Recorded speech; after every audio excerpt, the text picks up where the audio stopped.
ओम नमः शिवाय गुरवे सच्चिदानंदमूर्तये निष्प्रपंचाय शांताय निरालंबाय तेजसे। हरिओम प्रभु जी। आज के इस प्रश्न परिषद में आप सबका स्वागत है।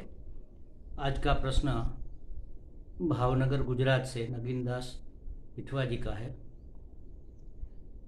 उन्होंने पूछा है कि कोई दृष्टा नहीं तो दृश्य नहीं है, दृष्टा दृश्य सापेक्ष है, दृष्टा दृश्य और दर्शन की त्रिपुटी अज्ञानजन्य है, समग्र अस्तित्व महाशून्य है, ये समझाइए। सबसे पहले तो अंतिम वाक्य समझते हैं। समग्र अस्तित्व महाशून्य है, ये बात गलत है। गलत इसलिए है कि किसने कहा ये समग्र अस्तित्व महाशून्य है? समग्र अस्तित्व महाशून्य है ये किसने कहा? मैंने कहा। मैं कौन? आत्मा। चेतन है वही कह सकता है, जड़ तो कहेगा नहीं ना। पत्थर थोड़ी कहेगा कि समग्र अस्तित्व महाशून्य है। महाशून्य माने कुछ भी नहीं है, बिल्कुल जीरो, कुछ है ही नहीं।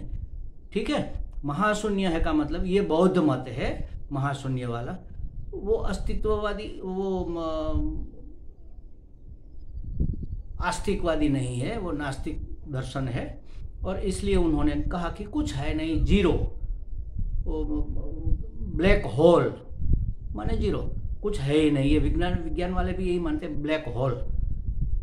तो ये है, ब्लैक होल है, महाशून्य है, ये कहा किसने? किसी चैतन्य ने ही कहा होगा, तो वो तो है, तो महाशून्य कैसे हुआ? एक भी अगर कोई है तो शून्य नहीं हुआ।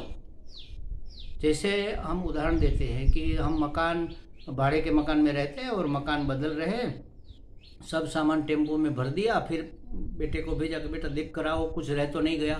तो वहाँ जाकर वो देखता है और सब ढूंढता है कि कहीं कुछ रह नहीं गया। नीचे से पूछा कि कुछ रह गया क्या? तो उसने कहा नहीं बाबूजी, यहाँ कुछ भी नहीं है। कुछ भी नहीं है ऐसा कहने वाला तो वहाँ होगा, इसके बगैर कहेगा कौन? तो कुछ भी नहीं हुआ। ऐसे ही महाशून्य नहीं हुआ। तो आपने जो बताया समग्र अस्तित्व महाशून्य है, ये वदतो व्याघात है। वदतो व्याघात माने जैसे मैं कहूँ कि मेरे मुंह में जीभ नहीं है, तो आपने कहा कैसे? जीभ होगी तब तो बोलेंगे ना। मेरे मुंह में जीभ नहीं है, ये वदतो व्याघात हुआ। हम जो बोल रहे हैं उसी का घात कर रहे हैं, हम जो बोल रहे हैं उसी बात को हम काट रहे हैं। आपने यहाँ लिखा है समग्र अस्तित्व। अस्ति माने होना, अस्ति माने होना, अस्तित्व माने होनापन, समग्र, समग्र का होनापन। तो महाशून्य कहाँ हुआ? आपके वाक्य में ही स्वीकार किया गया है कि समग्र का होना है और महाशून्य है। समग्र का होना महाशून्य है, कैसे होगा? समग्र का होना ही होना हो गया ना, महाशून्य कहाँ हुआ? महाशून्य माने कुछ नहीं, समग्र का होना ही होना हो गया। वदतो व्याघात हो गया। मेरे मुंह में जीभ नहीं है, अथवा कहूँ मैं बोल नहीं सकता। अरे बोल नहीं सकते तो बोले कैसे? ये तो बोले कि मैं बोल नहीं सकता, तो ये वदतो व्याघात है, ये गलत बात है। हम अच्छे अच्छे शब्दों वाले वाक्य से प्रभावित हो जाते हैं। हाँ, समग्र अस्तित्व महाशून्य है। अरे बेवकूफ़ी कर रहे हैं, जरा सुनो तो सही जी क्या बोल रहे हैं, जरा समझो तो सही क्या कहना चाहते। समग्र अस्तित्व माने सब कुछ है, सब कुछ है, तो महाशून्य कहाँ हुआ? समग्र का माने सब कुछ, अस्तित्व का माने होनापन, समग्र का होनापन कैसे महाशून्य हो गया भाई? ये वेदांत के सिवा किसी के पास ऐसी दृष्टि नहीं है।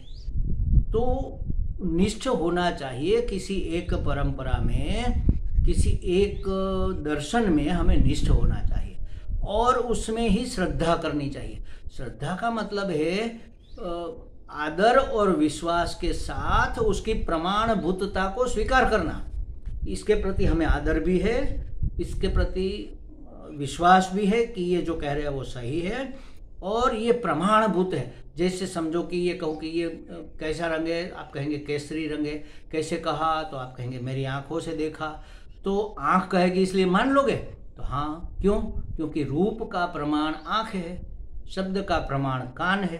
तो उसी तरह जो इंद्रियातीत वस्तु है, परम आत्मा, परमात्मा, अस्तित्व, भातित्व, आनंदत्व या तो प्रियत्व, तो अस्थि भाति प्रिय सच्चिद आनंद हमारे इंद्रियों का विषय नहीं है, वह इंद्रियातीत वस्तु है। उसके लिए शास्त्र प्रमाण है।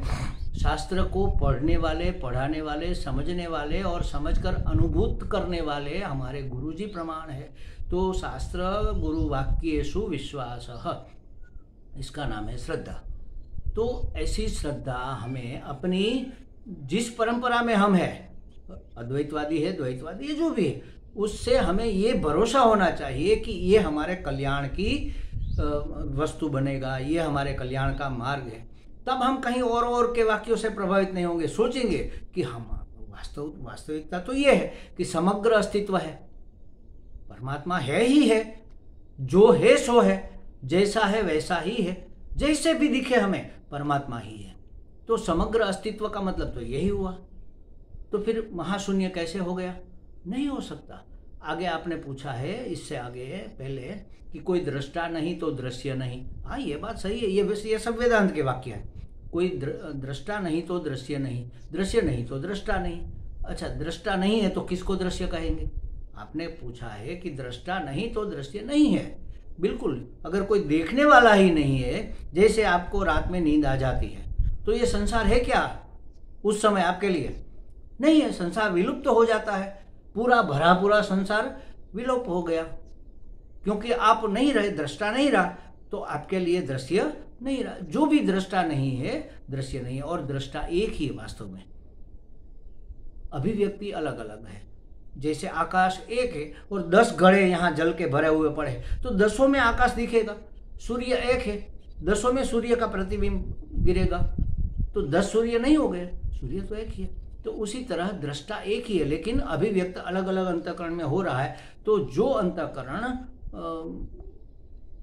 सो गया, मन जिसका सो गया, तो उसको संसार नहीं दिखेगा। तो दृष्टा नहीं है तो दृश्य नहीं है। अगर दृश्य नहीं है तो दृष्टा कैसा? समझ लो कि आपके सामने से सब दृश्य हटा लिए जाए, तो आप दृष्टा नहीं रहेंगे। किसके दृष्टा रहेंगे? दृश्य ही नहीं है तो आप ही आप है, आपके सिवा और कुछ है ही नहीं, तो फिर किसको देखेंगे आप? तो कहने का मतलब आपका सही है कि कोई दृष्टा नहीं तो दृश्य नहीं है। दृष्टा दृश्य सापेक्ष है। हाँ, सापेक्ष माने दृष्टा दृश्य की अपेक्षा से है और दृष्टा दृश्य की अपेक्षा। दृश्य नहीं है तो दृष्टा नहीं है, एक दोनों एक दूसरे की अपेक्षा रखते हैं। वो अगर है तो ये है, दृष्टा है तो दृश्य है, दृश्य है तो दृष्टा है। दृष्टा तभी कहा जाएगा जब उसके सामने दृश्य होगा। दृश्य नहीं होगा तो वह उसका दृष्टापन्न नहीं रहेगा। वो अनंत चैतन्य आत्मा हो, वो तो है ही, अनंत चैतन्य होगा। लेकिन अनंत चैतन्य को, आत्म चैतन्य को दृष्टा हम कब कहेंगे? जब हमारे सामने कोई दृश्य रहेगा। तो ये सापेक्ष है, दृष्टा दृश्य सापेक्ष है। दृष्टा दृश्य और दर्शन की त्रिपुटी अज्ञानजन्य है, ये वास्तविकता है। ये तो ज्ञान होने के बाद ही पता चलेगा। तब तक क्या होगा? तब तक हमें श्रद्धा करनी पड़ेगी कि हाँ, ये त्रिपुटी अज्ञानजन्य है। हमें दृष्टा दिखता है अलग, दृष्टि अलग दिखता है, और दर्शन, ये दोनों के देखने की जो क्रिया है वो अलग दिखती है। वास्तव में वो अज्ञानजन्य त्रिपुटी है। जब त्रिपुटी का लय हो जाता है, माने कि दृष्टा ही दृष्टा रह जाता है, कोई दृश्य नहीं, कोई दर्शन की बात नहीं, सिर्फ मैं ही मैं हूँ, यहाँ मेरे अपने सिवा कुछ नहीं है। जो भी है मेरे अंग है। जैसे समझो कि ये शरीर है मेरा, तो ये नाक में हूँ, ये कान में हूँ, ये गाल में हूँ, ये कंधा में हूँ, ये सब मैं ही हूँ ना। ये सब मेरे अंग है, ये सब मेरे अवयव है। तो वैसे ही ये विराट भी पुरुष है। जैसे व्यष्टि पुरुष है, वैसे समष्टि भी पुरुष है। तो उसके ये सब अंग है, मैं भी, तू भी, वो भी, ये भी, सब उसके अंग है। तो अपने सिवा यहाँ कौन है? कोई है ही नहीं। 5 उंगलियां ये कहेंगी कि मैं ही हूँ, बाकी कोई नहीं है। ये उंगली दूसरी नहीं है क्या? दूसरी दिखती है, लेकिन वही वह है और कोई है नहीं। ये सब मैं ही मैं हूँ और कोई है ही नहीं। तो तब होगी, ये जब समझ में आ जाएगा, ब्रह्म आत्म ऐक्य हो जाएगा, तब ये बात सत्य साबित होगी कि दृष्टा दृश्य दर्शन की त्रिपुटी अज्ञानजन्य है। अज्ञानजन्य है माने अज्ञान से पैदा हुई है। तो जब तक अज्ञान रहेगा तब तक ये रहेगी। अज्ञान मिट जाएगा तो ये त्रिपुटी फिर नहीं रहेगी। त्रिपुटी फिर एक में परिवर्तन, दृष्टा ही दृष्टा रहेगा, चैतन्य ही चैतन्य रहेगा। रंग, वो अवधूत जी कहते थे ना, चैतन्य सागर घूघवे ओम ओम ओम। जैसे सागर में से आवाज़ें आती है, सागर के लहरों की घुघवाट होता है उसका। तो जैसे समझो कि पूरा विश्व चैतन्य का सागर है और उसमें से ये घुघवाट हो रहा है। क्या हो रहा है? ओम ओम ओम। आँख कान बंद करके आप बैठो कहीं एकांत में, तो अपनी ही आवाज़ आपको सुनाई देगी, ओम ओम, या तो सोहम सोहम सोहम। ये अजब अजब चल रहा है, ये पूरे विश्व में ये आवाज़ गूंज रही है। बस एक ही रह जाएगा और कुछ रहेगा नहीं, त्रिपुटी का लय हो जाएगा। तो समग्र अस्तित्व महाशून्य है, ये बात भी हो गई। हमें लगता है पिठवा जी को, नवीन दास जी को कुछ स्पष्टता हो गई होगी। हरि ओम।